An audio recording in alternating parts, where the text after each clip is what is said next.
Mainstream representation of LGBTQ characters on television has been steadily rising over the years.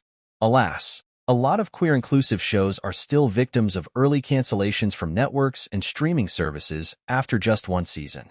While some of these cancellations result from TV shows not reaching enough viewers, several of these projects develop significant fanbases on social media.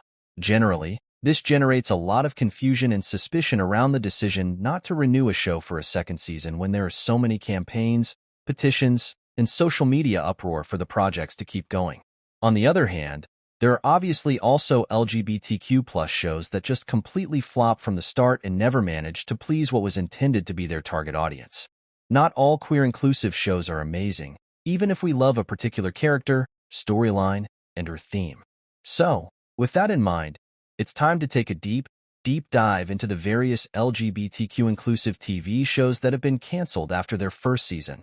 But first, if you're new to this channel, make sure to hit subscribe and ring the bell to be notified for more videos like this. Dead Boy Detective is the newest LGBTQ+ show Netflix gave the axe to after one season despite being loved by fans and spending a couple of weeks on the streaming service's top 10 list. The show was about a young and dead detective discovering and embracing his sexual identity and realizing he is feeling for his best friend and fellow dead boy detective. After a first season that queer fans loved but trolls on the internet hated, Disney Plus canceled the Star Wars spin-off The Acolyte. The show had a coven of lesbian witches, including characters May and Osha, both played by queer actress Amandla Stenberg, and was created by the out queer executive producer behind Russian Doll and starred out stars Charlie Barnett, Rebecca Henderson, and Abigail Thorne. Viewers were bummed when it got the axe because it's probably the most queer Star Wars has ever been. This Neil Patrick Harris-led Uncoupled was about a middle-aged gay man whose partner unexpectedly dumped him after 17 years, leaving him to pick up the pieces and start dating again in his mid-40s. Netflix canceled the show after one season, but fans were excited when Showtime subsequently picked it up. Sadly, Showtime dropped before filming started. From the creators of Dark, Janch Fries and Baron Bo Odor, Netflix's 1899 featured an international cast that included Miguel Bernardo, Ángel, and Jose Pimento Ramiro. On the show, Ángel and Ramiro had a secret gay romance despite trying to keep up appearances that they were straight. Unfortunately, despite having a reportedly high viewership, 1899 didn't even get a second season. After finding success with Glee and American Horror Story, Ryan Murphy landed a new NBC show titled The New Normal. This comedy series featured a gay couple, Brian, Andrew Rannells, and David, Justin Bartha, pursuing parenthood through a surrogate. There was a lot of potential for The New Normal, and viewers actually liked the show, but it still got canceled after its first season. Starring Justice Smith as the fabulous Chester and a wide variety of LGBTQ+ characters in the first season, Generation premiered on HBO Max, which has since rebranded to just Max, as an incredibly promising TV show about queer people.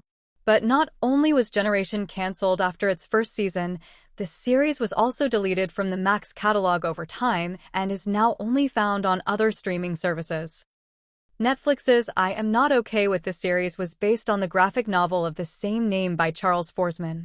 This was a pretty popular and successful show that actually did get renewed for a second season originally. However, as the 2020 to 2021 lockdown intensified and shut down multiple productions, Netflix decided to cancel its plans for a second season of I Am Not Okay with This, and let's just say that we were not okay with this either. An aesthetically beautiful Netflix drama about a clinical psychologist played by Naomi Watts who explored her sexuality with a female client. Literally, what could go wrong? Well, Gypsy did have its fair share of fans, but the show also received some negative feedback for being a bit too soapy. In the end, Gypsy was not picked up for season 2. Before the incredibly successful Hulu rom-com Fire Island came out in 2022, there was once a lifestyle reality series on Logo TV titled Fire Island that followed a group of 6 men spending their summer on Fire Island. Despite having an interesting concept, the Fire Island TV show only ran for one season on Logo TV. Based on the play of the same name by Guillaume Clouet, Netflix's Smiley told the love story between Alex, Carlos Cuevas, and Bruno, Mickey Esparb, after they meet due to a misdirected voicemail. Despite producers claiming that they had every intention to continue the story of Smiley Season 1, the series was never picked up for a second season. One of the most painful cancellations in the history of LGBTQ+ shows came when Prime Video announced that it was not renewing the A-League of their own series for a second season. The show was pretty much beloved across the board by audiences, but even that huge hype wasn't enough for a League of Their Own Season 2 to get a green light. Half Bad, The Devil Himself was another queer fantasy drama from Netflix that got the axe after just airing for one season. The show followed Nathan Byrne, Jay Lycurgo, as he found himself in the middle of a modern-day witch hunt. It was pretty rare and special for a queer-inclusive series to be greenlit on Disney+, and that was the case with Willow, which served as a sequel to the 1988 movie of the same name. Alas, Willow was cancelled after just one season, despite claims from showrunner Jonathan Kasdan that there's still hope for a second season to see the light of day. Based on the Vampire Academy novels by Rochelle Mead, this Peacock TV show featured an incredibly exciting story of forbidden queer love toward the end of its first season. Alas, the show was never picked up for a second season, which meant that this romance storyline didn't really go any further. The team behind the Queer as Folk reboot on Peacock did absolutely everything it could to make the show relevant, fun, and appropriate for 2022. Apparently, those efforts didn't necessarily land, as the show wasn't entirely well received by viewers and critics. While one can argue that there was a lot of room for Queer as Folk to grow in Season 2, Peacock canceled the series after its first season. Listen, Grease fans can be incredibly precious about the original 1978 film starring John Travolta and Olivia Newton-John, including yours truly.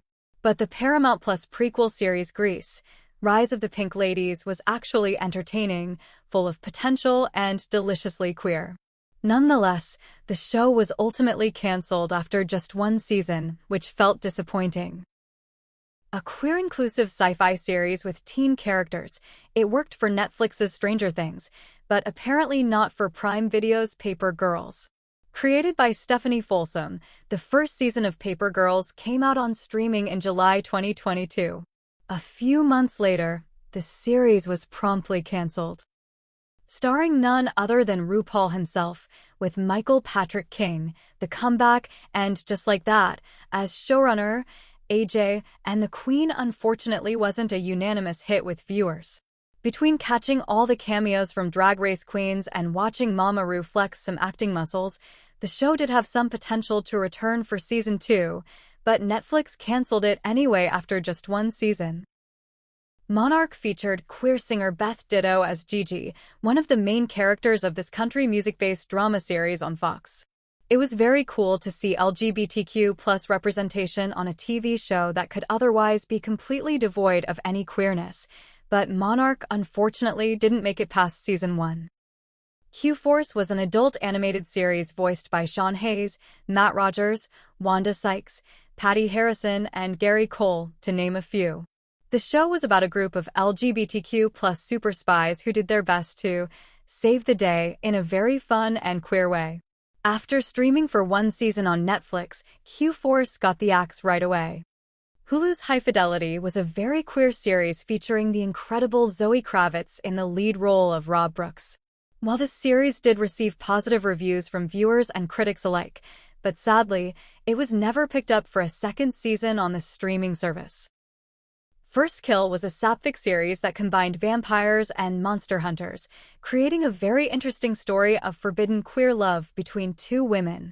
Starring Sarah Catherine, Juliet, and Imani Lewis, Cal, in the lead roles, this Netflix series was shockingly not picked up for a second season, which disappointed a lot of fans and even prompted showrunner Victoria Schwab to speak up.